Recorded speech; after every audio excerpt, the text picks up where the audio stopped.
हमारे साथ हैं वैदिक संस्कृति के अध्येता डॉक्टर अरुण कुमार जायसवाल जी। नमस्कार। नमस्कार। श्रीमद् भगवद गीता के 11वें अध्याय का 27वां श्लोक।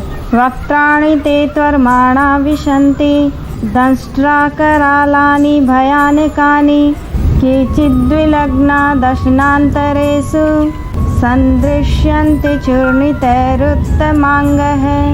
हे भगवान, जो योद्धा हमने बताए आपके दाढ़ों के कारण विकराल भयानक मुखों में बड़े वेग से दौड़ते हुए प्रवेश कर रहे हैं और कई एक चूर्ण हुए सिरों सहित आपके दांतों के बीच में लगे हुए दिख रहे हैं। एक बात बतलाएं कि अर्जुन भगवान के मुख में किस भयानक युद्ध की पृष्ठभूमि देख रहे हैं। हमारी भी एक जिज्ञासा है कि भीष्म योद्धाओं के लिए कालपक्वम शब्द का प्रयोग क्यों कर रहे हैं। इस श्लोक में यह बताया जा रहा है कि जो आगे जाकर युद्ध होने वाला है उसमें अनेक राजा और प्रधान योद्धा आपके मुख द्वारा निगले जाने के लिए दौड़े चले आ रहे हैं। काल खींचता है, जैसे भगवान शिव समझा रहे हैं सती को। सती नहीं मानी तो भगवान शिव कहते हैं सती अनर्थ तुमको खींच रहा है, जो अनर्थ होने वाला है वह तुमको खींच रहा है। तो अर्जुन कहते हैं भगवान जो राजा और प्रधान योद्धा हैं वो खींचे चले जा रहे हैं।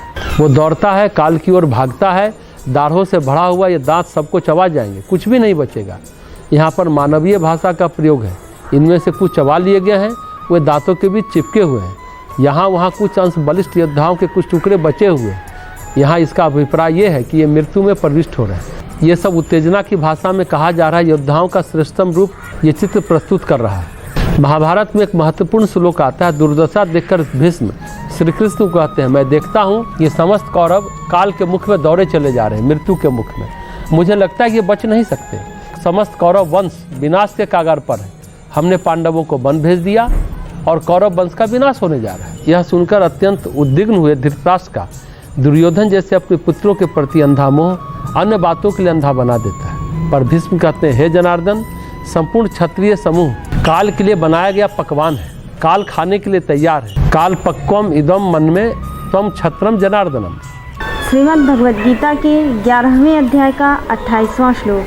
यथा नदीनां बहवोऽम्बुवेगाः समुद्रमेवाभिमुखा द्रवन्ति तथा तवामि नरलोकवीरा विशन्ति वक्त्राण्यभिविज्ज्वलन्ति। जैसे नदियों के बहुत से जल के प्रवाह स्वाभाविक ही समुद्र के ही सम्मुख दौड़ते हैं अर्थात समुद्र में प्रवेश करते हैं, वैसे ही वीर नरलोक के वीर भी आपके प्रज्वलित मुखों में प्रवेश कर रहे हैं।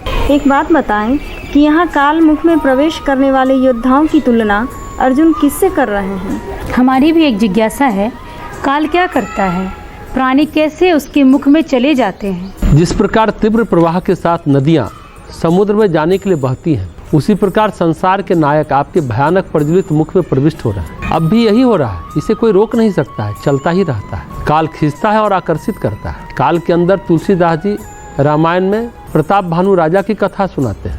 उस राजा को काल खींचा तो शिकार करने गया, राक्षस मिल गया, बड़ी बड़ी बात कहने लगा, तुम ब्राह्मणों को भोज खिलाओ, ब्राह्मणों को प्रसन्न करो। ब्राह्मणों को मांस खिला दिया तो ब्राह्मण कुपित हो गए। तुलसीदास जी कहते जैसी भवितव्यता होती है वैसे ही सहायता उन्हें मिल जाती है। वह लेकर जाती है या फिर खुद खींची चली आती है। काल बड़ा चमकदार, बड़ा प्रबल आकर्षण पैदा करता है, खींचता है।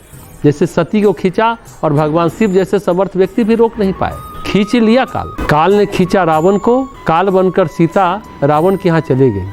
सब जगह काल ही आता है, पर इस बात को कोई समझता ही नहीं है। तो अर्जुन कहते हैं नरलोक के बीच जो ये वीर हैं, बहादुर हैं, सुरमा हैं, नायक हैं, एक से एक दम्भी हैं, बड़े बड़े गर्जन करने वाले, ये सब आपके भयानक मुखों में प्रविष्ट कर रहे हैं, अपने आप बहे जा रहे हैं।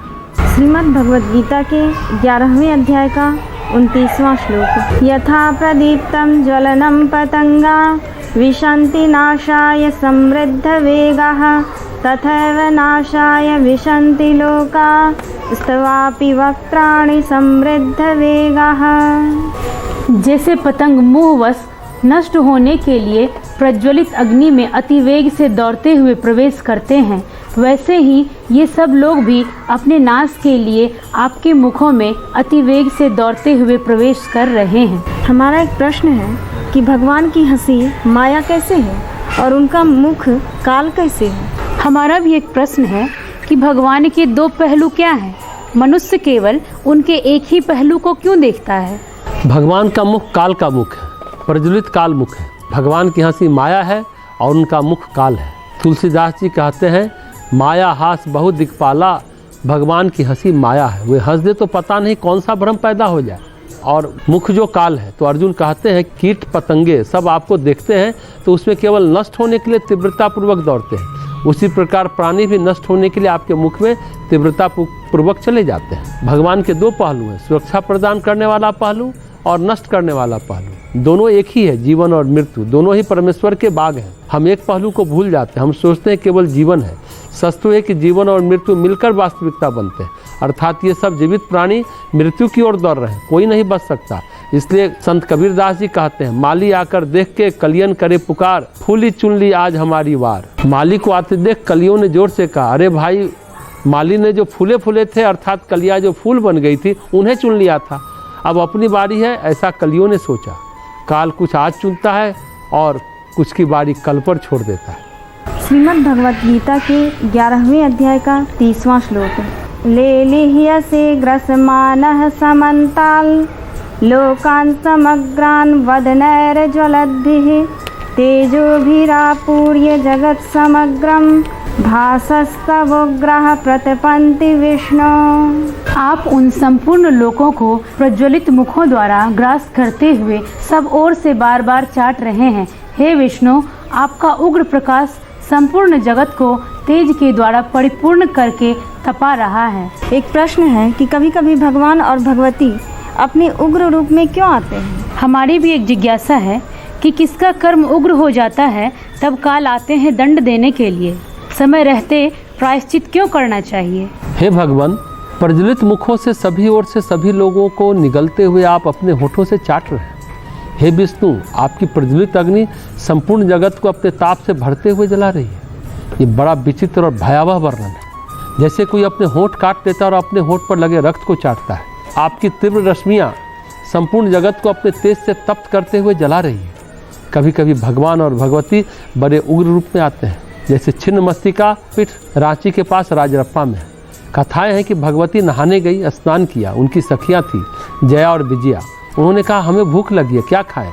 देवी ने तलवार निकाली और अपने सिर को काटा। सिर कटने से रक्त की धाराएं निकली। 2 धाराएं जया और विजया के मुख में गई और फिर वे बोली, मुझे भी भूख लगी है, तो एक धारा खुद खा गई। बड़ा प्रचंड रूप प्रकट हुआ देवी का, इसलिए उनको कहते हैं प्रचंड चंड चंडिका।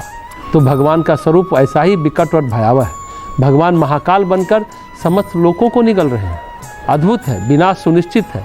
कर्म जब उग्र हो जाता है, तीव्र हो जाता है, तो काल प्रकट हो जाता है। कर्म का दंड देने के लिए वो प्रकट हो जाता है। प्रजापति दक्ष बोलते हैं, काल और महाकाल मेरे चाकर हैं। इस तरह से वे अपना कर्म बढ़ाते जा रहे हैं। प्रकृति जो है कर्म को बर्दाश्त नहीं करती, इसलिए समय रहते कर्म का शमन कर लेना चाहिए। अपने यहाँ शास्त्रों में प्रायश्चित विधान है। समस्त ज्योतिष शास्त्र क्या है? आधे से ज़्यादा ज्योतिष शास्त्र प्रायश्चित विधान ही है ना। तो इसलिए समय रहते कर्मों का प्रक्षालन कर लेना चाहिए, प्रायश्चित कर लेना चाहिए। अगर कर्म भयानक और उग्र रूप में प्रकट हुए तो पता नहीं कितने जन्म खा जाते हैं। जो कर्मों के कर्म है तो भगवान को महाकाल का रूप लेना ही पड़ा कर्मों का दंड देने के लिए।